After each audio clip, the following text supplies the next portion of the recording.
Hi everyone, welcome back to Learn Math 24. In this video, I'm going to solve a typical problem from the ACT math test that involves distance and time. Here's an example. Alex bikes 18 miles in 1.5 hours.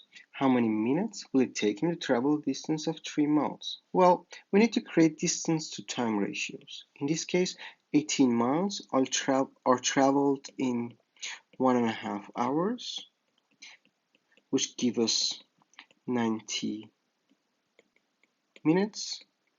You want to know how long will it take to travel 3 miles? Well, 3 miles are 1/6 of 18 miles. We can use the same ratio for time to get 90 divided by 6, which gives us 15 minutes, and that's it.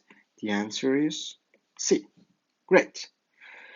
With practice, you can learn to solve these problems in less than 1 minute and save time for more difficult problems on the test. For more examples, check out my other videos and playlists on this channel. Thanks for watching and see you in the next video.